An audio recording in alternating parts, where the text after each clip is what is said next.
Mon père est un modèle pour moi en termes de vie de couple. Mais il n'est pas un modèle pour moi en termes d'argent. Pourquoi je le dis ainsi? Restez avec moi pour en savoir plus.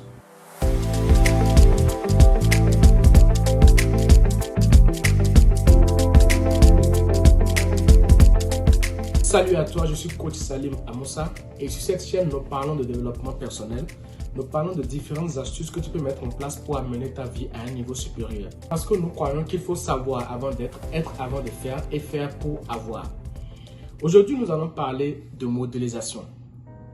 J'ai posé la question à une élève de la classe de seconde un jour pour savoir qui est son modèle dans la vie. Et elle m'a dit que son modèle, c'est sa maman. J'ai dit, ok, il n'y a pas de problème. Ta maman a pu accomplir quoi dans la vie? Et elle m'a dit que bon, sa maman est couturière et que la maman a pu construire une petite maison de une chambre, un salon. Et que voilà un peu, c'est tout ce que la maman a pu faire dans la vie. Je lui ai dit, ok, toi, quels sont tes objectifs dans la vie? Elle me dit qu'elle veut être ingénieure en mécanique des avions. Je lui ai dit, ok, si ta maman n'a pas pu atteindre cet objectif dans la vie, pourquoi la prends-tu comme modèle dans le domaine professionnel? Et c'est là tout le problème en fait. La modélisation veut que nous ayons une personne qui a accompli ce que nous désirons accomplir dans la vie. Et cette personne-là, lorsque je l'identifie, je commence par suivre la personne. Comment est-ce qu'elle réagit? Quand elle est face à un problème, quand elle a une situation, comment est-ce qu'elle fait? Comment est-ce qu'elle s'habille? Comment est-ce qu'elle parle? Tout ça. Je regroupe tout ça et je modélise en fait. J'emprunte le même chemin que la personne, peut-être de manière beaucoup plus réfléchie, pour pouvoir aboutir au même résultat que cette personne-là. Puisque les mêmes causes produiront les mêmes résultats dans les mêmes conditions. Donc, je crée les conditions pour appliquer la manière dont cette personne-là a agi dans sa vie pour avoir ces résultats-là. Et d'office, moi aussi, j'arrive à ces résultats.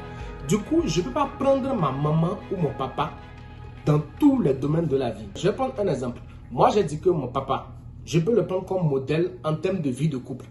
Mais en termes d'argent et en termes professionnels, je ne peux pas le prendre comme mon modèle simplement parce qu'il n'a pas eu les résultats que moi je désire financièrement et professionnellement.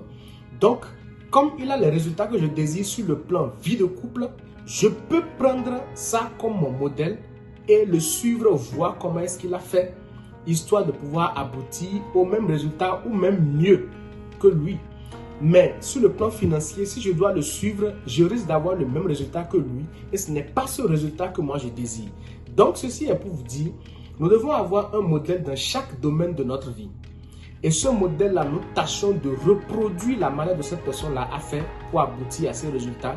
Et donc nous-mêmes, en faisant de cette même manière, nous allons aboutir au même résultat que cette personne-là. C'est tellement important d'avoir un modèle que ce n'est pas quelque chose à négliger.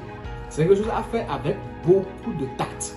Nous devons avoir des modèles dans chaque domaine de notre vie. Suivre ces modèles-là pour aboutir à ces résultats. Et ce qui est intéressant dans la modélisation, c'est que lorsque vous suivez une personne et que vous avez les résultats de cette personne-là, vous avez maintenant la chance de pouvoir modéliser une autre personne qui a eu plus de résultats que cette personne-là. Je prends un exemple. Vous prenez par exemple quelqu'un comme Patrice Talon, président du Bénin. Il a pu engranger beaucoup de milliards dans sa vie en francs CFA. Mais il n'est pas arrivé à l'étape du milliard en dollars. Ok? Je suppose que quelqu'un veut aller à l'étape du milliard en dollars. Du coup, tu prends d'abord Talon comme ton modèle.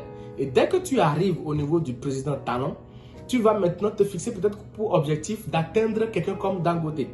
Et donc, tu commences par modéliser Dangote. Et dès que tu atteins Dangote, tu peux maintenant aller à Bill Gates. Et ainsi de suite pour que toi-même, tu puisses aller beaucoup plus haut et créer maintenant ton standard pour que d'autres personnes marchent sur ton chemin. Donc voilà un peu le message que j'ai pour chacun de nous aujourd'hui. Tâchons d'avoir des modèles dans chaque partie de notre vie et nous allons réussir. Et en bonus, je voudrais ajouter que nous devons avoir des photos de nos modèles sous la main pour pouvoir chaque fois nous inspirer d'eux. Parce que c'est très important. Cela nous permet d'être en contact avec eux virtuellement, mentalement, à chaque fois que nous avons une décision à prendre.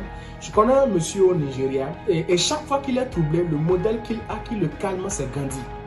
Il prend la photo de Gandhi et se dit comment est-ce que Gandhi réagirait face à ces situations. Et donc, ça nous permet de se calmer et de continuer par réfléchir de manière